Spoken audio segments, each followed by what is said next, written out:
few weeks, ESPN will once again relive some of the history of the Indianapolis 500 with our series, Legends of the Brickyard. I'm Larry Newber. And I'm Bob Jenkins. From the time he took control in 1945 until his death in '77, Tony Holman nurtured a rundown racetrack into a multi-million-dollar operation that today houses the most renowned sporting event in the world. Well, Bob, while the Holman family still retains control of the Speedway, the names of those who've attained glory have either been passed on to other generations or been replaced by new faces and legacies. For instance, the spotlight has shifted from the Chevrolet brothers to the Unser brothers, who in turn have passed their legacy on to their sons. In 1975, Tony Holman celebrated his 30th year of ownership, while Bobby Unser visited Victory Lane for the second time in his career. Without further delay now, here's the 1975 Indianapolis 500.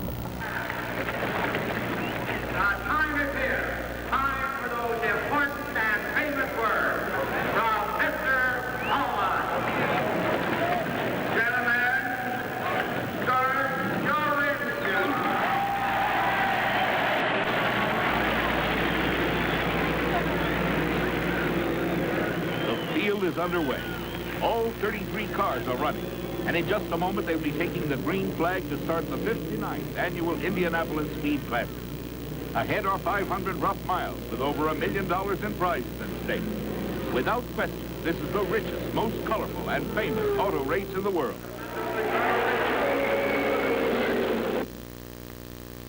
But in 1945, there was a strong possibility that there would never be another Indianapolis 500. Anton Holman, Terre Haute, Indiana, bought the decaying track, closed for the 4 years of World War II, and brought it back to life. 30 years later, it looked like this.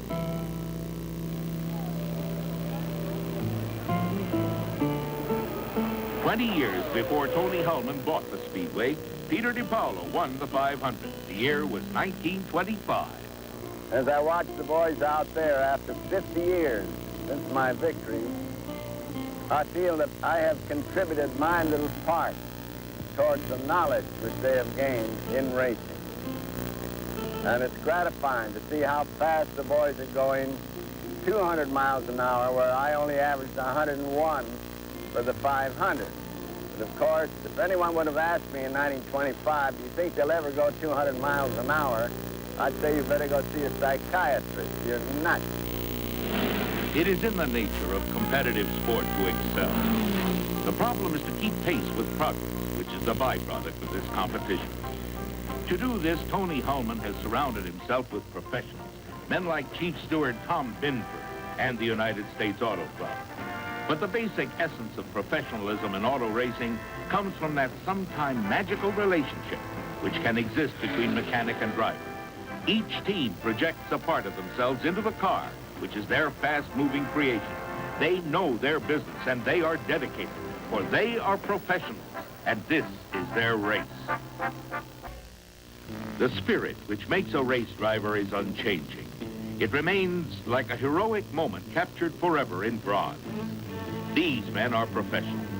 The man on the left is George Souders, the 1927 winner.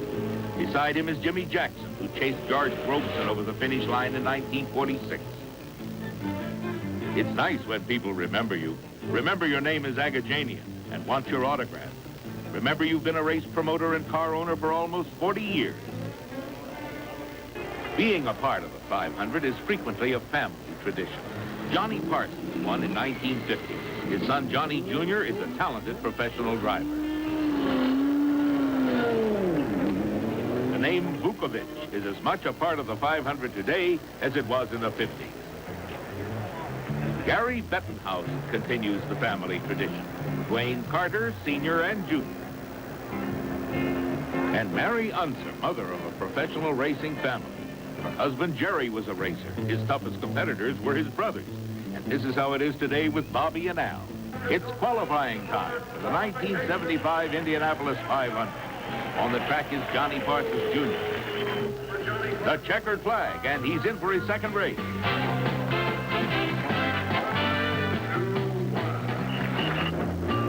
Next up, Peter Rabbit. If you can believe the scoring pylon, his first lap speed was 189 miles per hour. Jimmy Carruthers, 185.615 miles per hour. Mike Mosley, 187 plus. John Martin, 183.655. Tom Sneva, 190. And Pancho Carter, 183 miles per hour.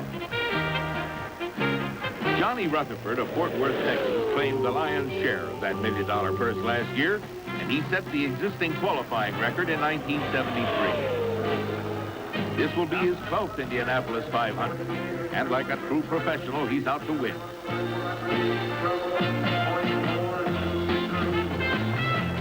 Al Unser is a two-time winner of the 500. His speed, 185.452. Now, Brother Bobby. For him, this is just another mountain to climb. What he learned years ago at Pikes Peak is helping him right now. It takes precision driving, split-second reaction, and a feeling that the car he is driving is merely an extension of himself. His speed, 191.073, fastest of the day so far.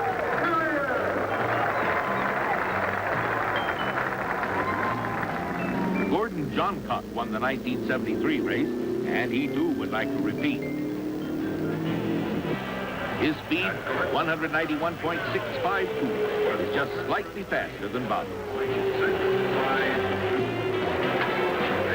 Now, Anthony Joseph Hoyt Jr. is heard from. He's waited all day. It's 4:10 p.m., and conditions are just right. His first lap is over 195 miles per hour. The others bring his average out to 193.976. He has won the pole and figures to go for an unprecedented 4th Indianapolis win.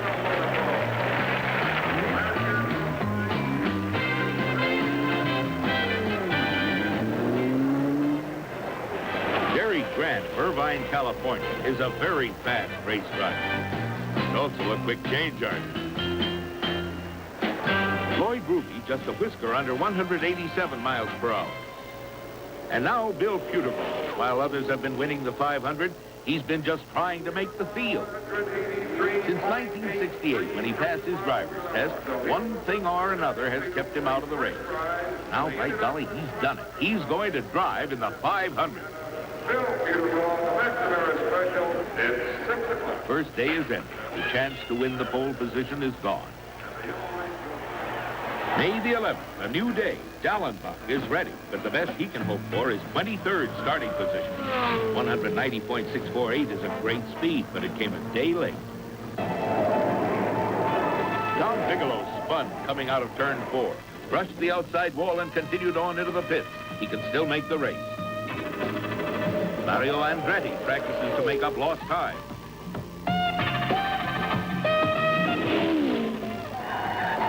Billy Scott of San Bernardino, California, spins coming out of turn 3. Emergency equipment is there almost before he stops.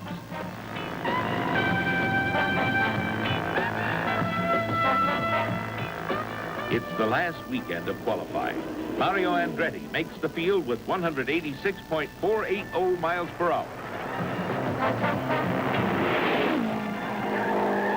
Gary Sneva lost control coming out of turn 4. He touches the wall. Damage is minor. Jim Hurtubise, always a popular candidate for the starting field, blows an engine in the main straightaway.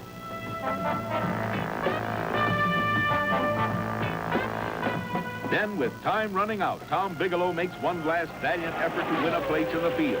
The speed is good. He'll be starting in 33rd spot. Consider that this is really a great thing. He'll be ahead of anyone he passes on race day.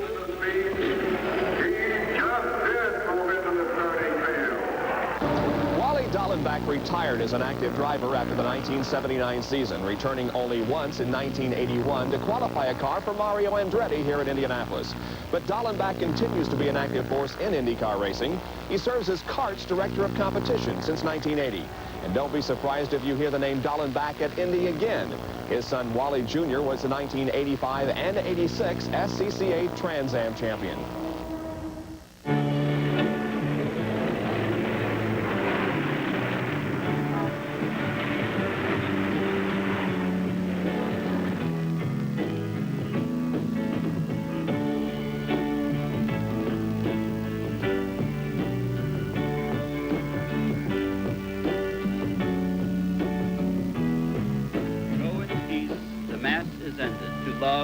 serve the Lord. Thanks be to God. Race day 1975. Ladies and gentlemen, the official ceremony leading up to the 59th running of the 500-mile race began at 8 o'clock this morning. Pit area, attention in the pit area. For the crew, please put your race car in the starting position.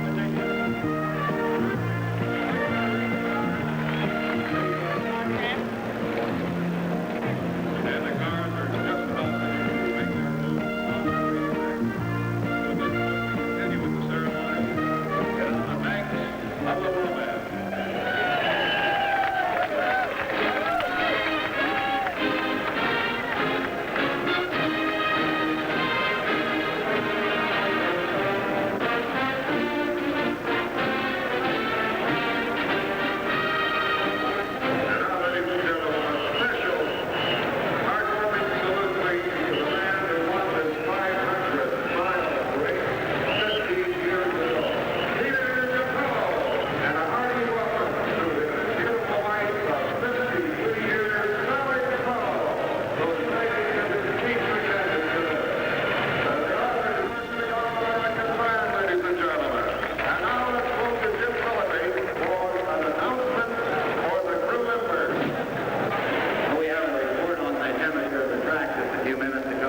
121 degrees, the temperature of the track about 10 minutes ago.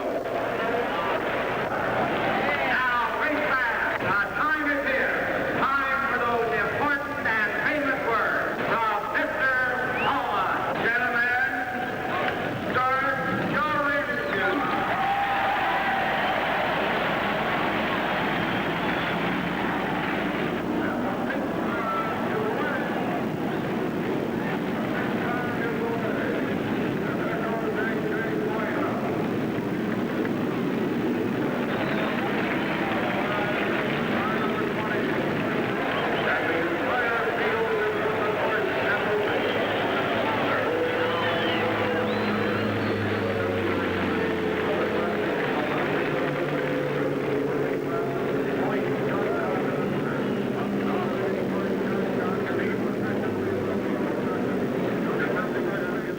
Three professionals on their way to claim $1 million.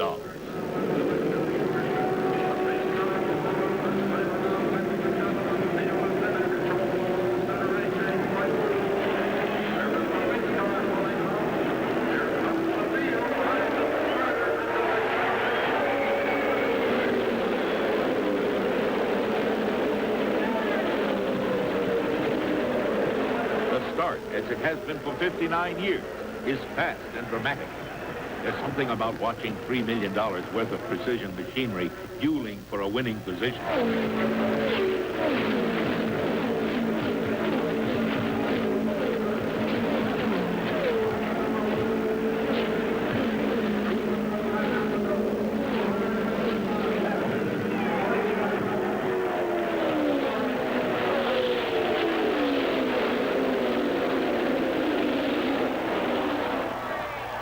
Gordon Johncock takes the early lead from Foyt and holds it for the first 8 laps. Bobby Unser and Rutherford are close behind.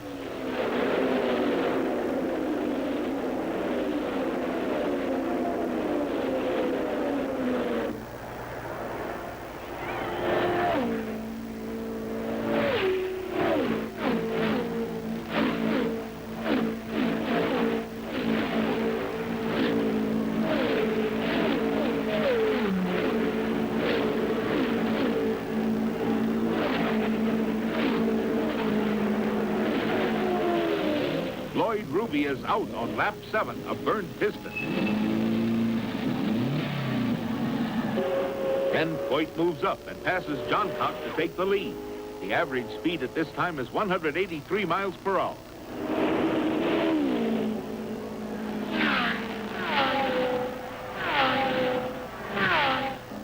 It's the 11th lap. Gordon Johncock drops behind and limps in with a broken halftime gear. Individual duels emerge, each trying to improve his position and waiting for a chance to pass the leader. Dallenbach has charged from his 21st starting spot and is now running 5th. Al Unser, on a routine pit stop, passes teammate Andretti, stalled at the end of the pit driveway. Voigt completes his first pit stop as Andretti's crew runs down to get him.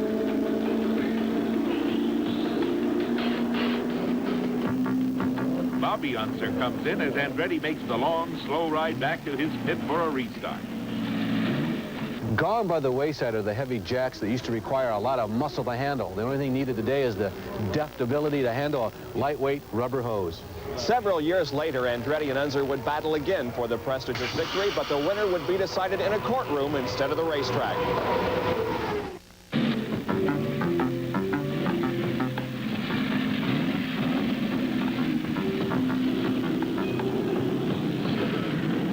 Rutherford gets by Bobby coming out of the pits, and Bobby Allison is the leader for the 24th and 25th laps. Voigt duels with Rutherford. They drive as if they were wired together.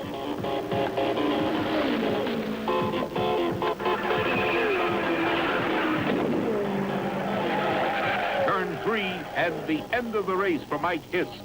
He's okay. The field is slowed while the track is clear.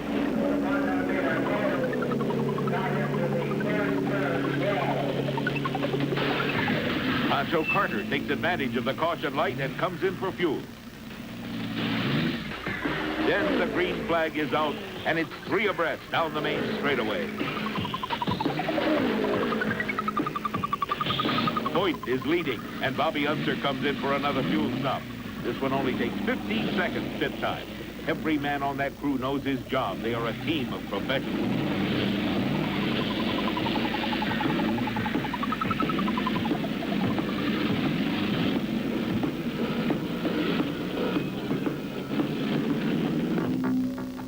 Gallenbach leads. Voigt chases him.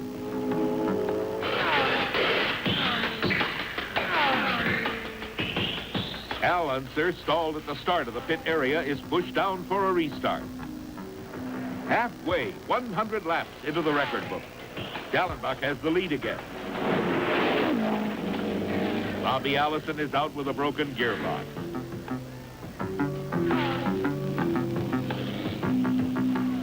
Now Voigt begins to slow down. It appears he is low on fuel and comes in for service.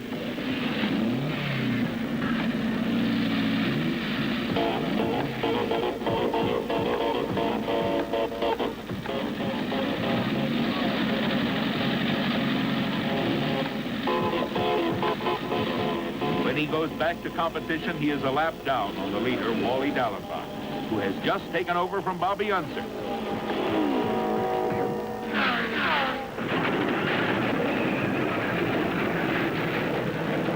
Tom Sneva flipped through the air, hit the fence, and cartwheeled down the track. The accident was triggered when he rode up over Eldon Rasmussen's wheel as they raced side by side through turn 2. The car is destroyed. Parts litter the track. Rasmussen limps on into the pits. Voigt, Rutherford, and the others must go through the infield in order to skirt the wreck area.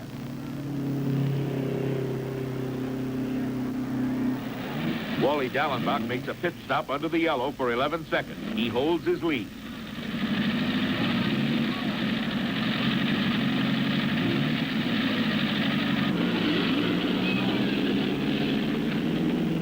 It is a miracle that Tom Sneva walked away from this wreck. Astoundingly, not only did Tom Sneva survive that horrendous crash here in turn 2 at Indianapolis, but in less than 4 months, he went on to win his first career IndyCar race on the high banks at the Michigan International Speedway. And his moment in the spotlight here at Indy was just around the corner. And bad news for Jerry Grant, trying to finish his 9th Indianapolis 500. He has a burned piston on his 137th lap.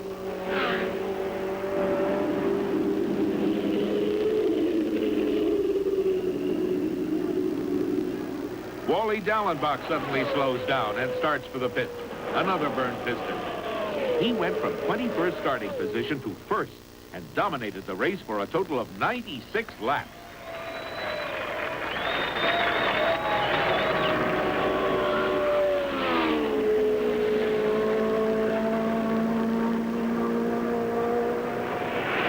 The lead passes to Johnny Rutherford for 3 laps. In the 165th, Bobby Unser takes over as Rutherford pits.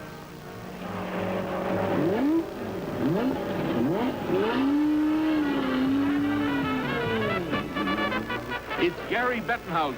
He loses a right rear wheel assembly. Talk about a professional. Here's an example of cool driving. Somehow keeping the car off the wall and bringing it safely to a stop in the infield. The caution light is on. The weather closes in. And then 300,000 people are suddenly trying to find a way to keep dry. It was as though a gigantic faucet had opened up to drown the speedway. The red flag and the checkered flag come out together. Rutherford wins second place. Foyt, now on the same lap with Unser, finishes third. Pancho Carter is fourth, Roger McCluskey fifth, Billy Vukovic sixth, and Bill Puterbaugh surprises himself with a seventh.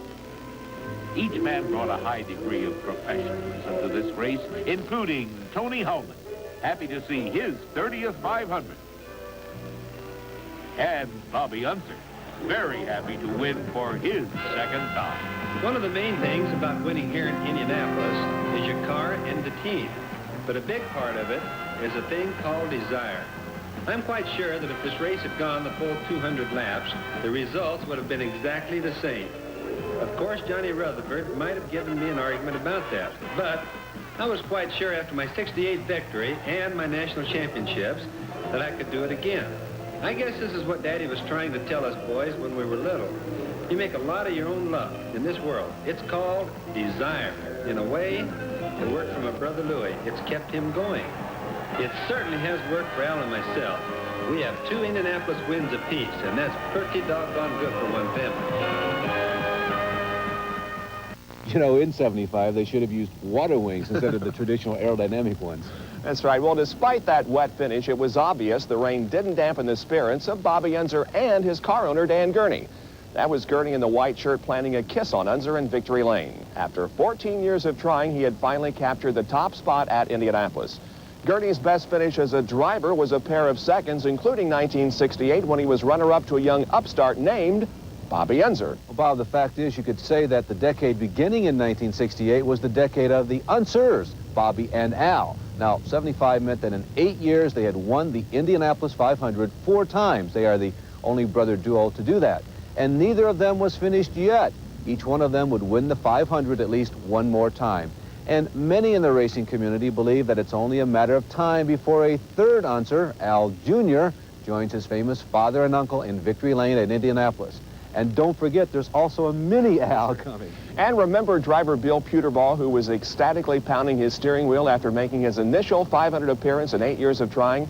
Well, he survived that race-ending rainstorm to finish 7th, and he won Rookie of the Year. I'm Bob Jenkins. And I'm Larry Newber. Well, we certainly hope you have enjoyed reliving the 1975 Indianapolis 500 with us. Be sure to join us again as we continue to remember the legends of the Brickyard.